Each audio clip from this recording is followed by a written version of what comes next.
آپ خوشی کے اسباب اختیار کرنے کے لیے کبھی زبان کو لذت دیتے ہیں اچھے کھانے کھا کے، ہو بھی جاتی ہے، دل میں خوشی محسوس ہوتی ہے، کبھی ہاتھوں کو لذت، کبھی نظر کو لذت، کبھی کانوں کو لذت، گانے سن رہے تھر تھرا رہے. کمال کی بات یہ کہ اللہ نے یہ سارے اعضاء آپ کے اختیار میں دے دیے. آپ اپنے ہاتھ کو جدھر چاہیں گھمائیں، آنکھوں کو جدھر چاہے گھمائیں، زبان سے جو چاہیں بولیں، جو چاہیں کھائیں. لیکن جو جہاں سے ان تمام اعضاء کو اپنی چاہتوں میں استعمال کر کے جو خوشی حاصل ہوتی ہے، محسوس ہوتی ہے، وہ ہوتی کہاں ہے؟ دل میں. وہ آپ کے کنٹرول میں اللہ نے رکھا ہی نہیں ہے. وہ آپ کے کنٹرول میں اللہ نے بولو رکھا ہی نہیں ہے. تو حکیم اختر صاحب رحمہ اللہ تعالیٰ فرمایا کرتے تھے کہ اللہ ہے بادشاہ. بادشاہ جب کسی ملک پہ چڑھائی کرتے ہیں تو ان کا ہدف چپڑاسی اور گلی کے جمعدار نہیں ہوتے. بادشاہوں کا ٹارگٹ بادشاہ ہوتے ہیں. سمجھ میں نہیں آ رہی بات؟ میرا خیال ہے بادشاہوں کا ہدف کیا ہوتا ہے؟ بادشاہ ہوتے ہیں. وہ دائیں بائیں جانے کی کوشش. کبھی بادشاہ نے دیکھا کہ بادشاہ نے کسی ملک پہ چڑھائی کی ہو اور اپنے فوجیوں سے کہا ہو کہ بادشاہ اور وزیر کے علاوہ جتنے جو گلی محلے میں جمعدار گھوم رہے ہیں سب کو گرفتار کر کے لے آؤ؟ وزیر بولیں گے بادشاہ سلامت، کیا ہو گیا؟ وہ ان کا کیا لینا دینا ہے یار؟ گرفتار اگر کرنا ہے تو آپ ہمارے ذمہ کام لگائیں، ان کے آرمی کے چیف کو گرفتار کریں ہم، آپ ان کے جو کمانڈر ہے اس کو گرفتار کریں، گورنر کو گرفتار کریں، اور آپ تو ہمیں آرڈر کریں کہ ہم بادشاہ کو گرفتار کر کے لائیں. آپ آرڈر تو کریں. بادشاہوں کی سوچ نیچی ہوتی ہے یا اونچی ہوتی ہے؟ تبھی اسلامی سلطنت میں جتنے بادشاہ گزرے سب کی 4 بیویاں. استغفر اللہ، پھر ٹاپک دوبارہ آ گیا. یہ کئی دفعہ کوشش کرتا ہوں. اس سے پتہ چلتا ہے کہ جن کی 4 بیویاں ہوتی ہیں ان کی سوچ کیسی ہوتی ہے؟ بادشاہوں والی ہوتی ہے. چاہے خود بادشاہ نہ بھی ہوں، گھر میں غلام ہو جائے، استغفر اللہ پھر دوبارہ سچ نکل رہا ہے، یعنی چاہے وہ بادشاہ نہ بھی ہوں، گھر میں بھی اچھی زندگی گزار رہے ہوں لیکن بادشاہ نہ بھی ہوں، لیکن سوچ کیا ہے ان کی؟ اب دیکھو چپ ہو گئے نا. سوچ کیا ہے؟ بادشاہوں والی. اس لیے شوق 4 کا رکھو. 4 کا شوق رکھنا اس کی علامت ہوگی، اس کی علامت ہوگا کہ تمہاری سوچ کیا ہے؟ بادشاہوں والی سوچ. سوچ تو اچھی رکھو نا میرے بھائی. تو حضرت حکیم اختر صاحب فرمایا کرتے تھے کہ بادشاہ جب ملک پہ حملہ کرتا ہے تو اس کا ہدف کیا ہوتا ہے؟ بادشاہ ہوتے ہیں. تو آپ سکون کے لیے جتنی کوششیں کر لو، اللہ جو آپ پہ اٹیک کرے گا نا، اللہ جو قبضے میں لے گا، وہ جسم کے بادشاہ دل کو قبضے میں لیتا ہے. اللہ کہتے ہیں تو خوشی اور راحتوں کے اسباب اختیار کر لے، دوں گا نہیں. کیونکہ دل کس کے کنٹرول میں ہے؟ دل میں نے آنکھیں تیرے کنٹرول میں دے دی ہیں، ہاتھ تیرے کنٹرول میں دے دیے ہیں، دل میرے کنٹرول میں ہے. یہاں سکون آنے نہیں دوں گا. کچھ بھی کر لے، یہاں نہیں سکون آنے دوں گا میں تجھے. یہ میرے ہاتھ میں. یہاں اسی کے سکون آئے گا جو کس کو خوش کرے گا؟ اللہ کو. اس کے دل میں سکون کی بالٹیاں اللہ بھر بھر کے ڈال دیتے ہیں. فَلَنُحْيِيَنَّهُ حَيَاةً طَيِّبَةً. یہ اس آیت کا مفہوم ہے کہ ہم بہترین پاکیزہ زندگی دیں گے ان لوگوں کو جو مجھے یاد رکھیں گے، جو میری محبت کو دل میں جگہ دیں گے. تو میرے بھائی اپنی ڈکشنری سے اللہ کے سوا سب کو کیا کر دو؟ نکال دو. سب باطل ہے. جس سے محبت کرو کس کے لیے؟ اللہ کے لیے. ہاں اللہ نے جہاں پرمیشن دے دی، جس لذت کو پوری کرنے کی پرمیشن اللہ نے دے دی، تو پھر اللہ کی رضا ہے کہ اللہ چاہتے ہیں کہ میرے بندے حلال لذتوں سے فائدہ اٹھائیں. آپ کا دل چاہ رہا ہے، شدید بھوک لگ رہی ہے، نہاری کھانے کا دل چاہ رہا ہے، تو آپ کھا لو. اللہ کی طرف سے پابندی نہیں ہے، بلکہ بلا وجہ ایوائڈ کرو گے، فنٹر بننے کی کوشش کرو گے تو یہ آپ کی اپنی شریعت ہے. اللہ اس پہ آپ سے خوش نہیں ہوگا. ہاں اعتدال سے کھاؤ، کیونکہ زیادہ کھانا شریعت میں پسندیدہ کام نہیں ہے. تو یہ بات تو طے ہو گئی کہ سکون اگر چاہتے ہو نا دیکھو یہ جو خواہشات ہیں نا، خواہشات جن کے پیچھے ہم بھاگ رہے ہیں، یہ بھی خواہش، یہ بھی خواہش، یہ بھی خواہش، یہ بھی خواہش، آپ پوری کرو اپنی خواہشات. سب سے بڑی خواہش بنا دو اللہ کی رضا. اسلام رہبانیت نہیں سکھاتا کہ صرف اللہ کا مطلب یہ کہ اب نلی نہاری بھی کھانا چھوڑ دو، اب شادیاں بھی چھوڑ دو، اب بچوں سے محبت کرنا بھی چھوڑ دو، اب کاروبار بھی چھوڑ دو. یہ اللہ رسول کی تعلیمات بولو بھائی نہیں ہے. اللہ رسول کی تعلیمات یہ ہیں کہ سب سے بڑا ہدف کس کو بنانا ہے میرے بھائی؟ اللہ کی رضا کو. اس کے لیے سب کچھ قربان کیا جا سکتا ہے، اللہ کو کسی پہ قربان نہیں کیا جا سکتا. یہ جذبہ کسی طرح پیدا کر لو میرے بھائی، اللہ کرے میرے اندر بھی پیدا ہو جائے. بس جب یہ جذبہ پیدا ہو گیا تو مزے ہی مزے ہیں. تو اللہ کی محبت پیدا کرنی ہے، اس سے سکون ملے گا، دنیا کا مسافر خانہ ہونے کا احساس بڑھے گا. یہ دونوں چیزیں لازم ملزوم ہیں. دنیا مسافر خانہ ہے تو پھر اللہ سے محبت ہوگی، کیونکہ پھر دنیا دل لگانے کی جگہ رہے گی نہیں آپ کی نظر میں. پھر آپ کا دل خالی ہو جائے گا کس کی محبت کے لیے؟ اللہ کی محبت. دل تو کسی نہ کسی کو چاہتا ہے، دل خالی نہیں رہتا. دنیا نکلے گی تو اللہ آئے گا، اللہ نکلے گا تو دنیا آئے گی. اس میں سمجھ رہے ہو کہ نہیں سمجھ؟ اب جن کے دل میں اللہ کی نہیں ہے محبت، ان کے دل میں دنیا کی ہوس ہے، دنیا کی محبت کے گٹر ابل رہے ہیں ان کے دلوں سے. یہ بھی مل جائے، یہ بھی مل جائے، یہ بھی مل جائے، یہ بھی مل جائے. اور یہ یاد رکھو، یہ جو آج کل میں بار بار کہتا ہوں 2 بچے ہی اچھے تاکہ وہ تربیت یافتہ ہوں، یہ بھی دنیا کی محبت ہے. تربیت مقصد نہیں ہوتی، کماؤ پوت بنانا مقصد ہوتا ہے.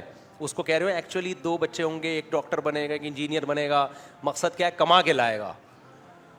تو یہ باپ ہی کی تربیت نہیں ہے، ماں ہی کی تربیت نہیں ہے، تو بچے کی تربیت کہاں سے ہوگی؟ تربیت یہ نہیں ہے. تربیت ہے انسان کا بچہ بنے، بھلے ٹماٹر بیچے، رکشے والا بنے، لیکن ایماندار ہو. اسلام میں تربیت کا مفہوم وہ نہیں ہے جو ہمارے سیکولر اور لبرل طبقے کی نظر میں ہے. اسلام میں غربت کوئی عیب بولو نہیں ہے، عیب ہی نہیں ہے غربت. عیب ہوتی تو ہمارے نبی غریب کیوں ہوتے؟ ہمارے نبی نے دعا مانگی، اللہم اشرنی فی المساکین او کما قال صلی اللہ علیہ وسلم، اللہ قیامت کے دن میرا شمار مسکینوں میں کرنا، مساکین میں مجھے اٹھانا. ہاں وہ غربت عیب ہے جو آپ کی سستی اور کاہلی کی وجہ سے ہو، جس میں دوپہر 2 بجے ناشتہ ہو رہا ہے، پھر جاب تلاش کرنے کے لیے نکل رہا ہے. یہ والی غربت یقیناً کیا ہے؟ عیب ہے. اللہ کی طرف سے غربت ہے، اور زیادہ تر اللہ ہی کی طرف سے ہوتی ہے میرے بھائی. ہر ایک کو اللہ امیر بنائے گا ہی نہیں. اللہ نے کہا ہے کہ لِيَتَّخِذَ بَعْضُهُمْ بَعْضًا سُخْرِيًّا، میں سب کو امیر نہیں بناؤں گا، کچھ کو امیر بناؤں گا، کچھ کو غریب، تاکہ امیروں کا کام بھی چلتا رہے. سارے امیر ہو گئے، سب کی فیکٹریاں کھل گئیں، تو ملازم امپلائی کون ہوگا؟ لیبر کا کام کون کرے گا؟ ابے سب نہیں کمپنیاں کھول کے بیٹھ گئے تو کمپنی کے لیے تمہیں ملازم کہاں سے ملیں گے؟ یہ تو اللہ کا نظام ہے. مالدار لوگ تھوڑے رہیں گے، پھر متوسط اور زیادہ، غریب سب سے زیادہ رہیں گے. دیکھو فوج میں آفیسر رینک جتنا اوپر ہوتا چلا جائے گا نا تو اس کی تعداد اتنی کم ہوتی چلی جائے گی. لیفٹیننٹ بہت زیادہ، کمیشن آفیسر سب لیفٹیننٹ سے شروع ہوتا ہے، تو سب لیفٹیننٹ سب سے زیادہ، پھر اس سے کم لیفٹیننٹ، پھر اس سے کم میجر، میجروں کی تعداد اور کم ہوتی ہے نا، پھر کرنل اس سے بھی کم. تو جتنا اوپر جائیں گے پھر آخر میں سب سے بڑا چیف آف آرمی وہ ایک ہی ہوتا ہے. اور جتنا نیچے آئیں گے تو یہ تعداد بڑھتی چلی جائے گی. یہ اللہ کا بنایا ہوا نظام ہے کہ بہت مالدار تھوڑے سے ہوں گے، پھر تھوڑے زیادہ مالدار، پھر، اور غریبوں کی تعداد ہمیشہ سب سے پوری دنیا میں زیادہ رہے گی. اور جس کی تعداد سب سے زیادہ ہے آپ ان کو برا بھلا کہنا شروع کر دو تو اس کا مطلب کھوپڑی صحیح کام نہیں کر رہی ہے. تو اب میں آپ سے ایک بات عرض کروں گا. دیکھو یہ تو طے شدہ حقیقت ہے، اللہ کی محبت کے بغیر دل اللہ کے ہاتھ میں، دل میں آپ سکون پیدا نہیں کر سکتے، یہ ناممکن ہے. اور یہ کس کے ہاتھ میں ہے؟ بادشاہ نے کنٹرول کس کا کیا ہوا ہے؟ جسم کے بادشاہ، کائنات کے بادشاہ نے کنٹرول رکھا ہوا ہے جسم کے. اللہ کہتے ہیں کہ تو جو مرضی کر لے، خوشیوں کے جتنے اسباب اختیار کر لے، دل کس کے ہاتھ میں ہے؟ میرے ہاتھ میں. جب چاہوں گا گھما دوں گا. تبھی آپ نافرمانوں کا دیکھو, کہہ رہے ہیں یار کوئی ٹینشن کی وجہ ہی نہیں ہے, پھر بھی پتہ نہیں کیا مصیبت ہے یار. ایک لاشعور میں ایک عجیب سا خوف ہے, ہر وقت ایسے رہتے ہیں یہ. تو وجہ کیا ہے؟ اللہ تعالیٰ جدھر کو چاہے گھماتے رہتے ہیں اس کو. اللہ کہتے ہیں ٹھیک ہے تو زور لگا لے. جیسے کسی ڈاکٹرز کو نے آپ کو دوا دی, آپ ڈاکٹر کی دوا نہیں لے رہے, آپ کہہ رہے ہیں میرے پاس ایک نسخہ ہے میں وہ کوٹ کے بناؤں گا. اب ڈاکٹر کہہ رہے بھائی اس میں یہ تیرے جو نسخہ ہے نا دیسی, اس میں یہ نقصان دہ چیز ہے, یہ نقصان دہ چیز ہے. ڈاکٹر حکیم سب منع کر رہے ہیں, آپ نے کہا نہیں, تو وہ کیا کہیں گے؟ ٹھیک ہے بھائی تو بسم اللہ کر, تجربہ کر کے دیکھ لے, لیکن مرے گا تو میرے پاس نہیں آنا. یہی ہوگا کہ نہیں ہوگا؟ تو اللہ میاں بھی کہتے ہیں ایک کامیاب زندگی کا نسخہ میں نے بتایا ہے, لیکن تم میرے بتائے ہوئے طریقے پہ یقین نہیں کر لے, اخپل طریقہ اختیار کر رہے ہو. اللہ کہہ رہے ہیں پھر ٹھیک ہے اختیار کر لو. دل کس کے ہاتھ میں ہے؟ دل تو ہمارے ہاتھ میں ہے. آپ کا بچہ غیر قانونی طریقے سے سعودی عرب بھاگا کسی کمپنی میں جاب کے لیے, آپ نے منع بھی کیا, ڈنکی لگا کے گیا, منع کر رہے ہو نہیں جا رہا, ہر طرح سے سمجھا دیا, آپ سے ناراض ہو کے نہیں جی نہیں ماننی باپ کی. کمپنی جہاں جا کے جاب کرنی ہے اس کا اونر آپ کا دوست ہے, تو آپ کیا کہتے ہیں؟ ٹھیک ہے چلا جا بھائی, کمپنی کس کے کنٹرول میں ہے؟ میرے کنٹرول میں, میں جاب ملنے ہی نہیں دوں گا تجھے. تو اللہ میاں بھی کہتے ہیں تم سکون اور خوشیوں کے جتنے اسباب اختیار کر لو. اسباب اختیار کر سکتے ہو, جہاں سکون آئے گا جسے دل کہا جاتا ہے وہ کس کے کنٹرول میں ہے؟ وہ میرے کنٹرول. میں جدھر کو چاہوں گا گھما دوں گا. ساری اسباب ہو کے بھی خوشی نہیں ملے گی تمہیں. اب میرے بھائی ایک بات یہ طے ہو گئی ہے نا, میں ہمیشہ اس ٹاپک پر بیان کر کے آخر میں جو اصل موضوع ہوتا ہے اس پہ ٹائم ہی ختم ہو جاتا ہے. کتنا ٹائم ہو گیا؟ 2:24 ہو رہے, بس بات کو سمیٹتا ہوں میں. دیکھو یہ تو طے شدہ حقیقت ہے کہ اللہ کے علاوہ اللہ سے محبت سب سے غالب رکھنی ہے. یہ اس کائنات کا مقصد ہے. اب وہ محبت پیدا کیسے ہو؟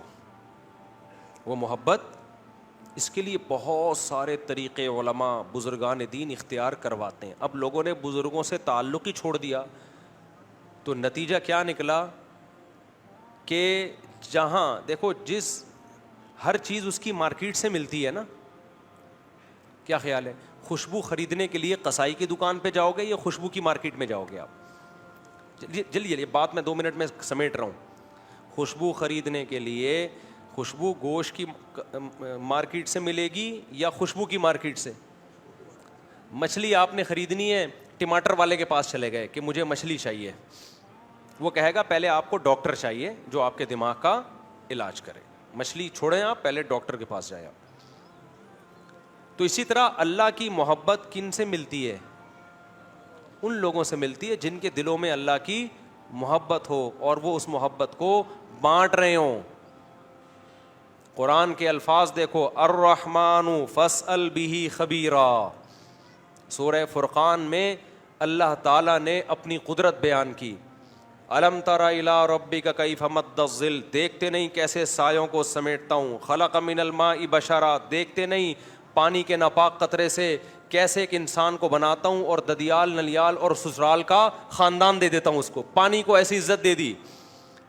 دیکھتے نہیں آسمان سے کیسے پانی برساتا ہوں. وَلَقَدْ صَرَّفْنَاهُ بَيْنَهُمْ, پانی ایک جگہ برستا ہے, نہروں اور چشموں کے ذریعے پھیلتا پوری دنیا میں. مرج البحرین ھذا عذب فرات, دیکھتے نہیں میٹھے اور کھارا پانی کیسے ایک ساتھ چلتا ہے. وجعل بینہما برزخا وحجرا مہجورا, کیسی دیوار درمیان میں کھڑی کر دی, نہ کھارا میٹھے میں جا رہا ہے اور نہ میٹھا کھارے میں جا رہا ہے. وَلَهُ الْجَوَارِ الْمُنشَآتُ فِي الْبَحْرِ كَالْأَعْلَامِ, پانی کا کام ہے ڈبونا. دیکھتے نہیں اتنے بڑے بڑے جہاز کتنے ٹنوں من مال لے کے سمندر کی پشت پہ تیرتے ہوئے سفر کرتے ہیں. دیکھتے نہیں اس نے تمہارے لیے کیسے اولاد کو پیدا کیا. دیکھتے نہیں انظروا الی ثمرہ اذا اثمر, دیکھتے نہیں انار کو کیسے دانے اس میں نکلتے ہیں, گوبر پانی اور مٹی کے ملاپ سے کیسا خوشنما درخت بنتا ہے اور کیسا خوبصورت پھل. اللہ اپنی قدرت بیان کرتے کرتے کہتے ہیں الرحمن، رحمان کے بارے میں اگر تم نے پوچھنا ہے سائنسدانوں سے مت پوچھو، وہ انار میں الجھا دیں گے، وہ دودھ میں الجھا دیں گے، وہ بارش کے پروسیس میں الجھا دیں گے، وہ تمہیں مادی چیزوں میں الجھا دیں گے۔ رحمان کے بارے میں اگر تم نے پوچھنا ہے فاسأل بہ خبیرا، باخبر سے پوچھو جو رحمان کی محبت اور اس کی معرفت کو جانتا ہو، وہ اللہ والے تمہیں بتائیں گے، وہ لمس یونیورسٹی کے پروفیسر نہیں بتائیں گے تمہیں۔ لمس یونیورسٹی کا میڈیکل سائنس کا پروفیسر دودھ پہ رپورٹ پیش کر دے گا آپ کے سامنے کہ دودھ ایسا ہے، لیکن جو رحمان کو جانتا ہے وہ دودھ سے دودھ بنانے والے تک پہنچے گا۔ ان لکم فی الانعام العبرہ کی آیتیں پڑھے گا، تمہارے لیے ان جانوروں میں عبرت کا سامان، نسقیکم مما فی بطونہ من بین فرث ودم لبنا خالصا سائغا للشاربین، دیکھو ان جانوروں کو سوکھا چارہ کھلاتا ہوں، کیسا چکنا گاڑھا دودھ تمہارا رب ان سے پیدا کرتا ہے جو تمہارے حلق میں پھسلتا چلا جاتا ہے۔ ڈاکٹر نہیں بتائے گا رحمان کے بارے میں، ڈاکٹر دودھ کے بارے میں رپورٹ پیش کر دے گا کہ سوکھے چارے سے دودھ کیسے بنتا ہے۔ آپ کو اللہ والے بتائیں گے کہ جس نے سوکھے چارے سے دودھ پیدا کیا وہ کیسا طاقتور اور صاحب کمال بادشاہ ہے، اور کیسا اپنے بندوں پر احسان کرنے والا بادشاہ ہے۔ دودھ تو صبح و شام پی رہے ہو، دودھ پلانے والے سے محبت کیوں نہیں کر رہے؟ اس کے کہنے پہ حی علی الصلاح جب وہ اذان کہلواتا ہے مسجد میں سجدہ کرنے کے لیے کیوں نہیں آتے؟ اس کے کہنے پہ نظر کی حفاظت کیوں نہیں کرتے؟ اس کے کہنے پر ماں باپ کے سامنے ماں باپ کی کڑوی کسیلی کو برداشت کیوں نہیں کرتے؟ تو یہ باتیں تمہیں ڈاکٹر، انجینئر، پروفیسر نہیں بتائیں گے، یہ باتیں تمہیں کون بتائے گا؟ وہ بتائے گا جو رحمان کو پہلے سے جانتا ہو، جس کے دل میں رحمان کی محبت ہو۔ تبھی اللہ کہتے ہیں الرحمن فاسأل بہ خبیرا، رحمان کے بارے میں پوچھنا ہے سائنسدانوں سے مت پوچھو، سیاستدانوں سے مت پوچھو، رحمان کا انٹروڈکشن وہ کروائیں گے جو رحمان کو جانتے ہیں۔ نہیں آ رہی میرا خیال ہے بات سمجھ میں؟ اس لیے حضرت حکیم اختر صاحب رحمہ اللہ فرمایا کرتے تھے کہ خوشبو ملے گی عطر کی مارکیٹ میں، گوشت ملے گا گوشت کی مارکیٹ میں، اللہ کہاں ملے گا؟ اللہ والوں کی مارکیٹ میں ملے گا آپ کو۔ تبھی ہم کہتے ہیں تبلیغ میں وقت لگایا کرو، 4 مہینے لگاؤ تبلیغ میں۔ لوگ کہتے ہیں ہم نے وقت لگایا میں تو کچھ آیا ہی نہیں۔ مسائل نہیں آئیں گے تمہیں تبلیغ میں، وہ علماء کے پاس بیٹھنے سے آئیں گے، لیکن جب صبح و شام اللہ کی باتیں سنو گے، اللہ سے ہوتا ہے، اللہ کے غیر سے نہیں ہوتا، دین کے ماحول میں جڑو گے تو اللہ کی محبت آئے گی۔ سمجھتے ہو کہ نہیں سمجھتے ہو؟ خانقاہوں میں اللہ والوں کے پاس جایا کرو، بزرگوں سے تعلق قائم کیا کرو، وہاں تمہیں کیا ملے گا؟ اللہ ملے گا۔ نفرت والی تقریریں سنو گے تو نفرت ہی پیدا ہوگی، فلانا ایسا ہے تو ڈمکانا ایسا ہے۔ تو آج دیکھو نا یوٹیوب پہ ایک تماشا مچا ہوا ہے، وہ اس کے خلاف، وہ اس کے خلاف، وہ اس کے خلاف، اور جو سب کے خلاف ہے وہ کہتا ہے میں کسی کے خلاف نہیں، حالانکہ وہ سب کے خلاف۔ تو سب ایک دوسرے کے خلاف ٹانگیں کھینچنے میں، اور نواز شریف اور شہباز شریف اور پی ٹی آئی اور عمران خان اور آرمی چیف، ان مذہبی اسکالر سے نکلو تو سیاستوں میں جھگڑتا ہے یار، زبان ہی گندی ہو جاتی ہے۔ وہ چور ہے تو وہ فلانا ہے تو وہ ڈمکانا ہے۔ او بھائی جو ہے وہ آپ کے کہنے سے چینج، اپنے منہ کو کیوں گندا کر رہے ہو یار؟ اور یاد رکھو جن کو ہم بہت غلط سمجھ رہے ہوتے ہیں ضروری نہیں کہ وہ اتنے غلط ہوں جتنے آپ سمجھ رہے ہیں۔ ہمیں تو جسے ٹھڑک ہوگی اس سے بدترین دنیا میں کوئی ہے نہیں، اور جس سے ہمیں عقیدت ہوگی اس سے نیک دنیا میں کوئی ہے نہیں۔ یہ تو ہم خود غلو کا شکار ہیں۔ میں بار بار کہتا ہوں جس سیاستدان کو آپ بہت برا سمجھ رہے ہو اتنا برا نہیں سمجھو، تھوڑا سا کم سمجھ لو بس، اور جس کو بہت اچھا سمجھ رہے ہو اس کو بھی تھوڑا سا کم اچھا سمجھنا۔ بہت اچھا ہے لیکن اتنا نہیں جتنا آپ بولتے کیوں نہیں بھائی؟ جس سیاستدان کو آپ بہت برا سمجھ رہے ہو ہوگا برا، اتنا نہیں جتنا آپ سمجھ رہے ہو۔ جس کو بہت اچھا سمجھ رہے ہو ہوگا بہت اچھا، اتنا نہیں جتنا آپ نے سمجھنا شروع کر۔ اعتدال میں لے کر آؤ میرے بھائی، ہمارے مسائل یہ نہیں ہیں، اصل ہمارے مسائل کیا ہیں؟ کچھ اور ہیں۔ ہاں جب ووٹ دینے جانا ہو تو پھر تحقیق کرو، اس کے بعد جس کو سمجھ میں آتا ہے ووٹ دے دو۔ ہر وقت کرنے کی ضرورت کیا ہے منفی باتیں؟ جب ہر وقت نیگیٹو باتیں کرتا ہے تو اللہ دل سے کیا ہو جاتا ہے؟ اللہ دیکھو جو بادشاہ لوگ ہیں وہ غلط جگہ پہ جائیں گے؟ بادشاہ جب علاقے میں کوئی سیاسی لیڈر بلایا جاتا ہے نا، علاقے کو صاف کروایا جاتا ہے، پھر آتے ہیں وہ لیڈر، گندے نالے بہہ رہے ہوں سیاسی لیڈر بھی نہیں آتا، تو اللہ بھی اس دل میں آتا ہے جو صاف ستھرا دل ہو۔ گٹر ابلنے والے دلوں میں اللہ جگہ نہیں بناتا۔ اللہ ہمیں سمجھنے کی عمل کی توفیق عطا فرمائے۔ Mufti Tariq Masood Special.